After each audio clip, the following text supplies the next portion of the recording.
کیونکہ ہم سب نے کلمہ طیبہ پڑھا ہے اور سمجھ کے پڑھا ہے، اس لیے مسلمان ہیں۔ اگر ہم سمجھ کے نہیں پڑھیں گے تو ہم کافر ہو جائیں گے۔ تو اب کیا ہے، کلمہ طیبہ پڑھنے سے ہمارا آخرت میں بیڑا پار ہو جائے گا کیا؟ جو بھی کہتے ہیں کلمہ پڑھتا ہے وہ مسلمان ہو جاتا ہے، وہ مسلمان ہو جاتا ہے، مگر اس سے ایک اسٹیپ اور ہے۔ قرآن میں جو اللہ تعالیٰ کی جماعت کا اعلان کیا ہے وہ کیا مسلمانوں کے لیے کیا ہے؟ اس کی ایک قدم ہم آگے بڑھیں گے تب ہمارا بیڑا پار آخرت میں ہوگا، اور وہ کیا ہے؟ ہمیں مومن بننا ہے۔ اور مومن بننے کا کیا مطلب ہوتا ہے کہ پورا خدا کے بارگاہ میں اپنا سر خم کر دینا۔ بات سمجھ میں آ رہی ہے آپ کو؟ خالی مسلمان بننے سے کام نہیں چلے گا، مسلمان بننے کے بعد مومن بننا، مومن بننے کا مطلب یہ ہے کہ ہم خدا کی ہر ایک بات اور حضور کی سنت سب پہ عمل کریں گے، تب ہم مومن بنیں گے اور آخرت میں ہمارا اللہ بیڑا پار کرے گا۔ مگر ہم لوگ کیا ہے، پھر مسلمان بن کے مومن بننے کی سوچتے ہی نہیں، بس کلمہ پڑھ لیا، روزہ نماز کر لیا، سب کچھ ہو گیا۔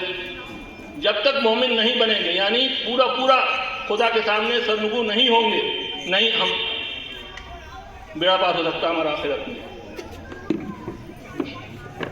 تو مومن بننے کے لیے ہمیں کیا کرنا پڑے گا؟ مومن بننا ہے نا سب کو؟ ہاتھ اٹھائی، کس کو مومن بننا ہے؟ سب کے ہاتھ نہیں اٹھ رہے۔ جب تک سب لوگ ہاتھ نہیں اٹھائیں گے تو جو نہیں اٹھائے گا وہ مومن نہیں بنے گا اللہ کے دربار میں۔ تو میری گزارش ہے کہ مومن بننے کے لیے ہمیں کیا کرنا ہے؟ ہمیں اللہ تعالیٰ کے احکامات کے بارے میں جاننے کے لیے پورے قرآن کریم کو مطالعہ کرنا ہے، اس کے مفہوم کو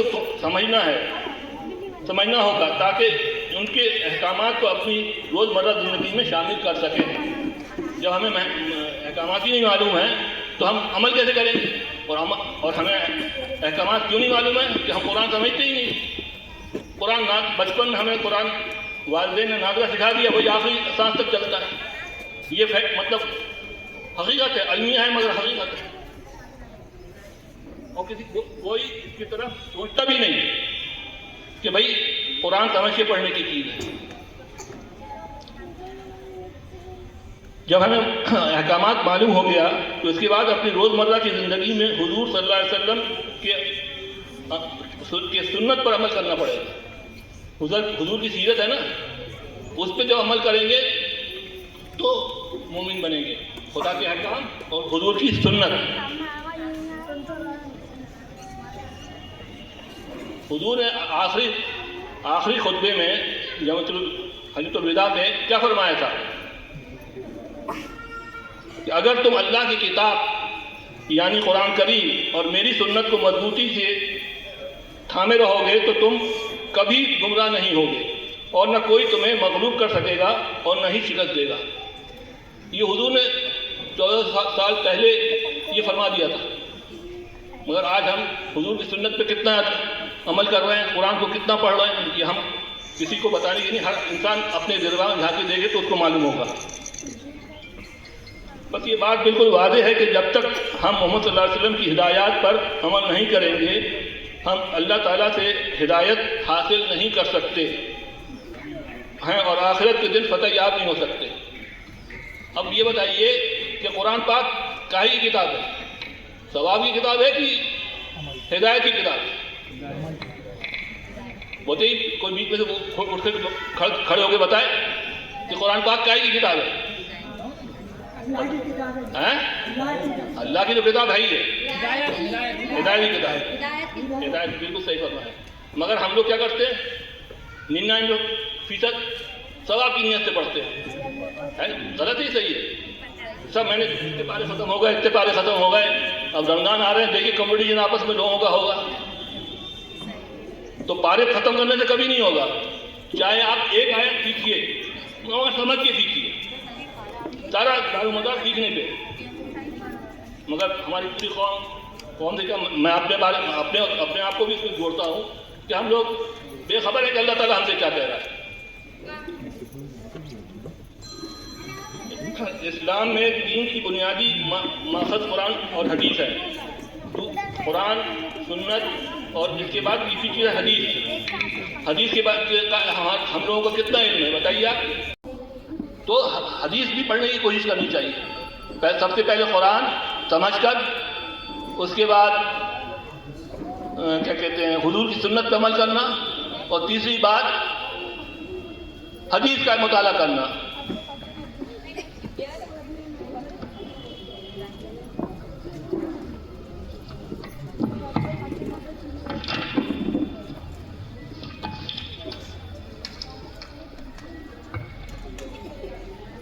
قرآن پاک جو ہے کی تلاوت اسلامی عبادات کا بنیادی پہلو ہے، اور جب اسے تجوید کے ساتھ سمجھ کر پڑھا جائے تو اس کی اہمیت مزید بڑھ جاتی ہے. تلاوت کے مفہوم میں صرف پڑھنا نہیں آتا. جس کو ہم تلاوت کہتے ہیں نا، ریڈنگ کر دیا، وہ تلاوت نہیں ہے. تلاوت میں 4 چیزیں آتی ہیں. پہلے سب سے پڑھنا، وہ تو ہے ہی ہے، جب تک پڑھیں گے نہیں آگے کیسے پڑھیں گے. پڑھنا، سمجھنا، عمل کرنا، اور پھر اس پیغام کو، قرآن میں جو پیغام دیا جانا اس کو دوسروں تک پہنچانا. اور دوسروں میں ہم خود، ہماری قوم خود اور غیر قوم بھی. جب تک اچھا اگر غیر قوم کو ہم نے ٹچ نہیں کیا تو آخرت میں ہم کو پکڑ ہمارا بیڑا غرق ہو جائے گا. دروازے پہ ہی رک جائیں گے ہم لوگ جنت کے. جب وہ آگے کھڑے ہو کے شکایت کریں گے، اے اللہ یہ خود ہی خود عبادت تیری کرتا تھا، ہمیں کبھی نہیں بتایا. فہم کے ساتھ تلاوت قرآن پاک کی اہمیت کو اجاگر کرنے کے لیے چند اہم نکات حسب ذیل ہیں. یہ سمجھنے سے کیا فائدہ ہوتا ہے؟ سب سے پہلا، اللہ کے ساتھ گہرا تعلق پیدا ہوتا ہے.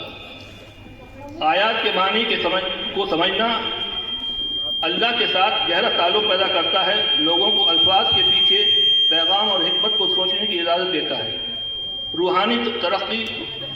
روحانی ترقی بھی ہوتی ہے ہماری جو ہم قرآن سمجھ کے پڑھتے ہیں.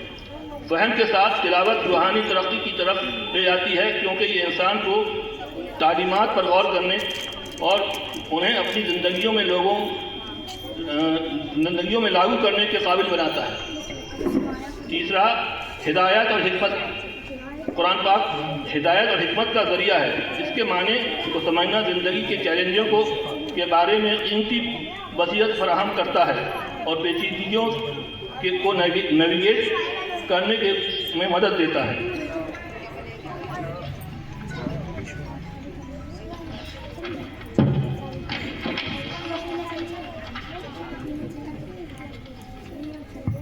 قرآن سے صحیح معنوں میں مستفید ہونے کے لیے ضروری ہے کہ اصل متن کو سمجھنے کے لیے عربی زبان سیکھیں. سب سے ٹاپ پہ ہے کہ ہم لوگ عربی سیکھیں.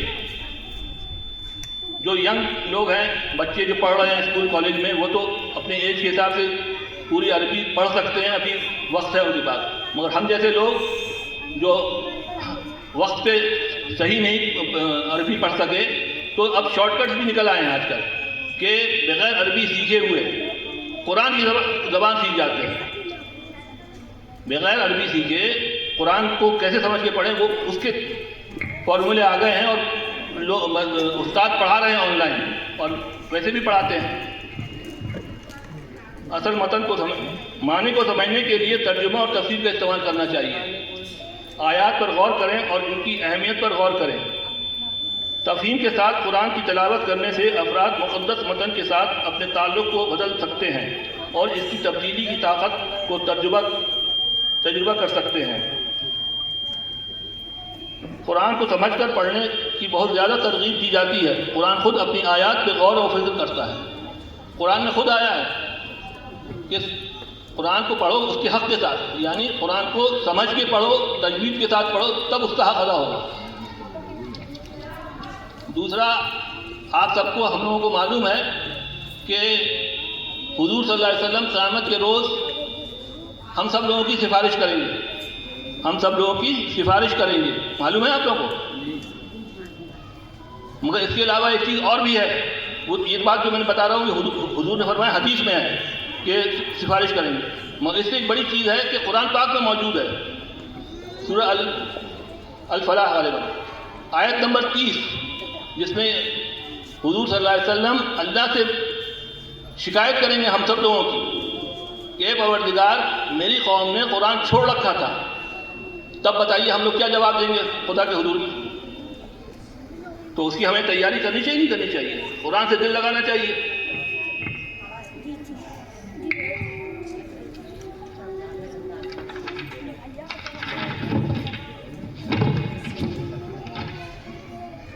قرآن صرف رسومات کی کتاب نہیں ہے کہ گھر میں شادی ہوئی تو دلہن آ رہی ہے اس کے سر پہ سے گزار دیا، یہ سب رسومات ہے۔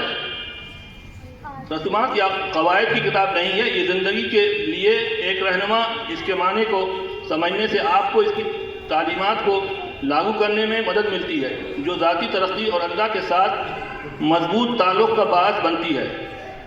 مندرجہ بالا آیات۔ تو اب بات لمبی ہو رہی ہے، میں یہ ختم کر رہا ہوں کہ کون لوگ عہد کر رہے ہیں کہ بھائی ہم قرآن سیکھیں گے صحیح پڑھنا تجوید کے ساتھ سمجھ کر۔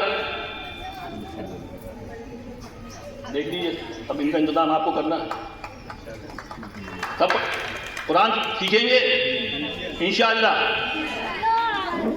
اور اس میں ایک چیز اور ہے، آپ نے ارادہ کر لیا، دیکھیے ہم سب لوگوں کا شیطان بہت بڑا دشمن ہے، اور سب لوگوں کے ساتھ ایک شیطان لگا ہے، میرے ساتھ بھی لگا ہے، آپ لوگوں کے ساتھ بھی لگا ہے، اور جب تک ہم اس کو کچلیں گے نہیں، ہٹائیں گے نہیں، اس کے خلاف کام نہیں کریں گے تو ہم قرآن یا کوئی چیز سیکھ ہی نہیں سکتے۔ تو اب ماشاءاللہ آپ لوگوں نے ارادہ کیا ہے، اس پہ جمنے کے لیے یہاں ذمہ داروں سے کانٹیکٹ کیجئے، اپنا نام دیجئے، اور یہ دورہ تو یہ دور جو ہے آن لائن کا ہے، آپ کو گھر جانے کی ضرورت، کہیں جانے کی ضرورت ہی نہیں، گھر بیٹھے سیکھ سکتے ہیں آپ لوگ۔ تو انشاءاللہ آفاق بھائی، فرید صاحب، یہ سب لوگ مل کے کریں گے تو آپ لوگ تجوید بھی سیکھ، جس کو تجوید نہیں آتی ہے اور تجوید آتی ہے تو قرآن پاک سمجھ کے کیسے پڑھیں، اور کل 45 منٹ کی کلاس آتی ہے آن لائن۔ آپ جتنے لوگ ہیں سب کے پاس وہ موبائل ہے، وہ والا کیا کہتے ہیں، آئی پیڈ، اینڈرائڈ ہے سب کے پاس۔ کس کے پاس نہیں ہے وہ؟ کس کے پاس نہیں ہے اسمارٹ فون؟ تو آپ لوگ اس دور میں اپنا گزارا کیسے کرتی ہیں، کیسے وقت کام چلتا ہے؟ کیونکہ اس دور میں بغیر اس کے تو کام ہی نہیں ہے۔ کیوں بھائی، کیسے کام چلتا ہے آپ لوگوں کا؟ پاس پڑوس سے مانگ کے بات کرتی ہیں؟ اگر نہیں ہے تو لینے کی کوشش کیجیے، کچھ پیسے کم پڑ رہے ہیں تو یا ہم لوگوں سے کانٹیکٹ کیجیے، ہم لوگ کئی لوگوں سے اپیل کر کے آپ کو دلوائیں گے انشاءاللہ۔ تو بات کو ختم کرتے ہوئے، ہم سب لوگ ماشاءاللہ مسلمان ہیں، مگر ہم کو کیا ہے، مومن بننے کی کوشش کرنا ہے۔ جب تک مومن نہیں بنیں گے ہمارا بیڑا پار ہو ہی نہیں سکتا۔ اس لیے اب آپ لوگوں نے بھی ارادہ کیا ہے، اس کو عمل میں لائیے اور آگے بڑھیے انشاءاللہ۔ جزاک اللہ۔